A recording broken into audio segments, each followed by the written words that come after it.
नमस्कार साथियों, स्वागत है आप सभी का आज किस नई वीडियो में।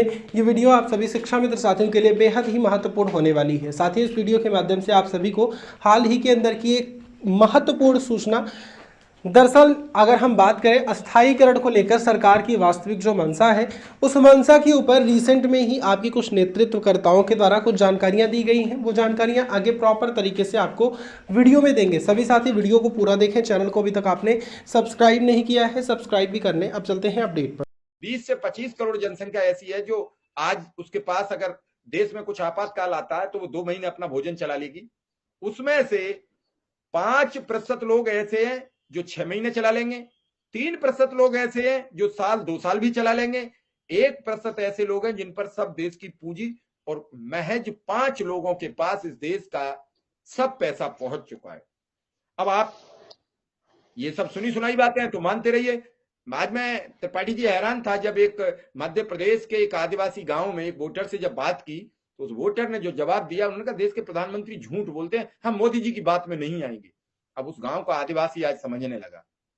हम ये नहीं समझ रहे हैं कि पढ़े लिखे लोग कब समझेंगे। तो त्रिपाठी जी कल क्या रहा, लब बोलो आप।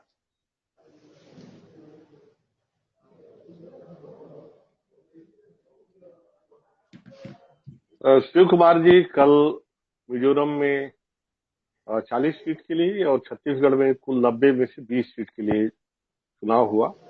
और ये 20 सीट बड़ी महत्वपूर्ण सीट थी, जिनमें 12 सीट नक्सलाइट क्षेत्र बस्तर के, जहां का मैं हूँ, वहां की थी।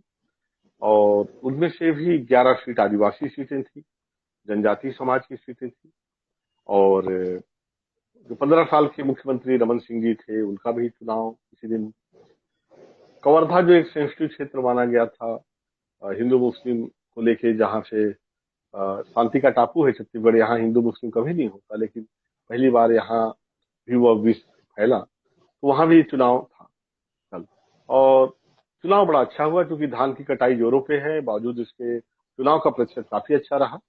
पिछले चुनाव की तुलना में कहीं 1%, 2% कम रहा है, तो ये काफी अच्छा रहा है चुनाव का।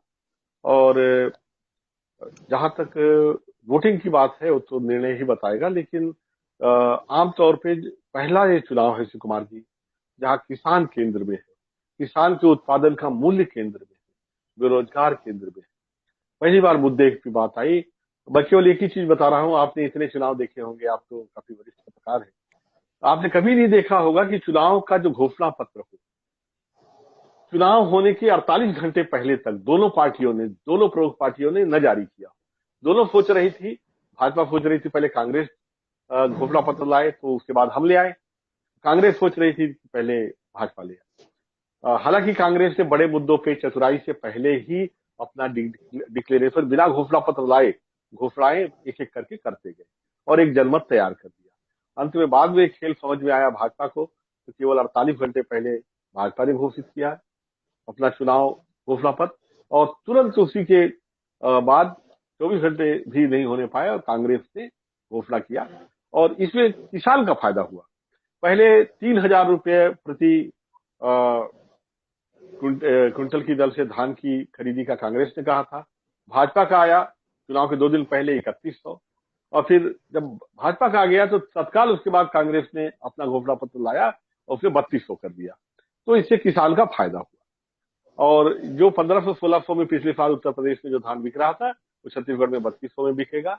और यही मैं कह रहा था, न्यूनतम समर्थन मूल्य जो सरकार देगी, किसान के खून पसीने की वाजिब कीमत अदा करने की तरफ जो बढ़ेगी, मैं अभी भी नहीं मानता कि ये पर्याप्त न्याय है, लेकिन उस दिशा में एक बड़ा कदम है। और जो सरकार अपने वादे पे उतरेगी, खरे उतरेगी, उसे ही अब वोट देगी।